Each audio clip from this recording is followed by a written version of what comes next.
All right. What is going on, guys? What is going on, 27 Squad? Welcome back into another video, and today we're going to be talking about Dave Gettleman and should he be fired from the New York Giants. And I'm going to be going in depth on the very dilemma that Dave Gettleman is facing and the pressure that he's facing here with the New York Giants. Now, he's in pretty much the second year of his rebuild. Usually that rebuild starts when you draft your quarterback. So the Saquon year, throw it out the window. They made a mistake. They learned from it. Now they're trying to rebuild. Okay, so they're trying to rebuild, but yet he still has to get a certain amount of wins to probably keep his job, right? So because he's at the tail end of, he's on the hot seat right now, but yet we're trying to rebuild and get experience with these young players and develop them. Yet we are also trying to win games at the same time. It's just he's between a rock and a hard place right now, and I want to get in depth of that, being that this is a big topic right now. We're also going to get into a little bit of the trade type of news about Evan Engram. So let's get right into it. Before I start this video, guys, make sure you guys hit that like button and subscribe if you guys are new to the channel. Due to my video I put out on Thursday, which is the last video I made, it got a lot of views and a lot of subscribers, and I also got a lot of hate on it, so let me quickly address that. When I said I am done with the New York Giants, I did say, out of emotion, I did say I don't want to be a fan of this team. Obviously, that's not true. I think everybody pretty much understood that, minus a couple of guys. What I meant by I'm done with the Giants this year is that I am not particularly going to be going into each game thinking that we're going to win or having confidence in this team this year. Do I still believe in the long run deal with Joe Judge and Daniel Jones? Yes. I've never once said I'm done with Daniel Jones, Joe Judge, none of the guys specifically, but as a group, as a unit, as a team, this team is pitiful to watch right now, and they're going through some hard times. I said I'm done with them as if meaning I'm done putting my confidence in them and actually having hope of winning these games. I'm going to be watching these games, looking for growth and production, but that's pretty much it, okay?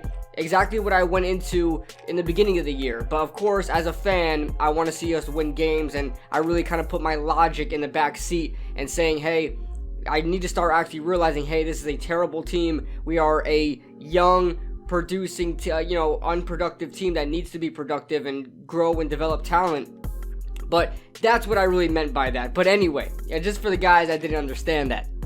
So that being said, let's go on to, there's a article or an interview that Rappaport actually went on of the NFL Network, and I like him better than Adam Schefter, but he went on WFAN on a radio show. I'm not very familiar with WFAN's like cast of radio hosts. I only know like guys like Bob Papa and Carl Banks on the Giants games, and Paul Dottino and John Schmelk and Lance Meadow. I know those guys, the main people, right? But I don't know anybody else. So they did an interview with Rap Sheet or Rappaport, and check out what he said. I wonder if it came down to that, and I think they're going to be better than 4 wins because, they've lost some tough games, but I think down in and down out they've played well. Not that means anything, but I wonder if Gettleman will have a say in his future. In other words, if it's not working out, I wonder if it'll be more of a retirement than a firing. I just haven't gotten the sense that it's headed there. Usually when you have a young coach, who you like, and things don't go well, usually the GM goes first. I just haven't gotten the sense it's headed there as of right now with the Giants. Now, obviously, there's some, there's been certainly some roster moves that you would not agree with and that put them in this position. But if you believe that he was heavily involved in the coaching search, if you believe that he got the quarterback right, then it makes it a much more complicated decision to fire him just because of the record. Now, the first thing that jumped out at me was that Rappaport actually thought we're going to win more than 4 games this year. I don't know where those wins are going to be coming from. I don't know if you took a look at the schedule. I understand that the Giants have been very close in a lot of games, but they just don't have what it takes to get these things done and actually finish on games similar to what we saw in like the 2015 New York Giants. How many blown leads that we had that year. But when it comes to everything that he talked about there, he's, like I said, he's between a rock and a hard place. This is a guy that's supposed to be, this is the GM that's pretty much tasked to building for the future. But yet, everybody's saying he's on the hot seat. We know the ownerships, John Mara and Steve Tisch. You know these guys are very impatient when it comes to this. They're not used to having the rebuild. They've been used to, Jerry Reese, however long that he survived for. And then Eli Manning's years not having to develop a quarterback, develop a team. They usually had a strong, Kevin Gilbride, offensive coordinator for a long time. Perry Fuel for a little bit there. Steve Spagnuolo. Like, they had some consistency there. Now that we're facing a bit of adversity where we legitimately have to construct our a new team all over again, they just are very impatient, and they say they want to rebuild, but in the back of their minds they don't want to rebuild. They want Dave Gettleman to kind of organize his drafts and free agency as if it's a rebuild, but he still wants to win instead. That's just not how you get things done. But I will say, I think Dave Gettleman has one more year left, because Dave Gettleman has already made some moves. He traded away Marcus Golden. Yes, he was on a franchise tag. I mean, nobody really cares. Not franchise tag. Well, he was on a transition, whatever, the little tag. The damn tag, I forgot what it's called. It's like named after a date or something like that. But he's on that tag, that tender or whatever, and that 1 year deal, and they traded him away to Arizona. They're making moves to gain in draft picks. I think if Dave Gettleman legitimately thought that his days were numbered and his days were done, he wouldn't make any moves in the trade deadline, but he did make a move. I think that he will keep his job this year. I don't think the Giants should let him go yet. I know a lot of people want to see Dave Gettleman gone, but listen to what Ian Rappaport said. It's hard to really fire a GM mid rebuild because of the record, but yet he supposedly hired the right quarterback.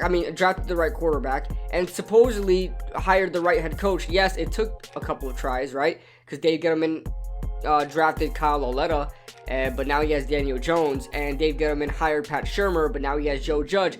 There was steps to this process, but we have what seems to be the right guys in place. And then especially the coaching staff that Joe Judge put together, that pretty much branches off of Dave Gettleman. You have to, if you want to see what happens with Daniel Jones and Joe Judge, in my honest opinion, I think you have to keep Dave Gettleman there as well. They're pretty much there as a unit. If you bring in a young head coach, a young GM, I tend to disagree with Ian Rappaport on this. I think a young GM would want to restart with a veteran head coach and veteran, coaching staffs and guys like that. Guys that already know the process and move forward that way. I don't think a young GM who doesn't have experience as a GM, maybe a first-time GM, maybe a guy that's been, a assistant for a long time, now getting his first spot in a very, very battered team right now that has some pieces that you can work with. I don't think a young GM put in this situation is going to say, hey, I'm going to do it all myself and see what happens. I think he wants some veteran experience, and Joe Judge would be going into his second year as a head coach ever, and only having a special teams coordinator job for a couple of years, and then being an assistant, for the rest of his years. He's a very young head coach as well. I would think that he wants to start all over again and hire another head coach that has some experience. Jason Garrett might be one of those guys as an offensive coordinator, right? So that would be honestly crazy, but I don't think a young GM would keep Joe Judge just because of course, that there are still doubts there, and Joe Judge is kind of unproven because in Joe Judge's first season, he's probably going to have about 3 wins, 1 to 3 wins as the head coach of the New York Giants and as his overall record as being a head coach. So that's what I think about that. But I honestly think Dave Gettleman is staying. He traded away Marcus Golden. We got ourselves a 6th round pick out of it. And who knows what happens after this. And let's talk about Evan Engram now. I don't know why the Giants are keeping around Evan Engram. I know he's an explosive playmaker like they've been quoted of saying. And while all of that is true, here's the thing that I have with Evan Engram. Just say Caden Smith was on that play. What pisses me off is that Caden Smith does not have the separation speed to be open on that play. So a lot of people are saying, oh, you should have had Caden Smith in. Okay, if you had Caden Smith in, he's not creating that separation. The problem is Evan Engram has everything, physically to get things done. He just doesn't have the mindset. It's like he doesn't want it as much, and he just claps his hands and drops the ball. Okay, he has to make that play, because unfortunately we don't have tight ends that really can do that. Okay, we don't have a guy that with 4.4 speed at the tight end position that really can do that.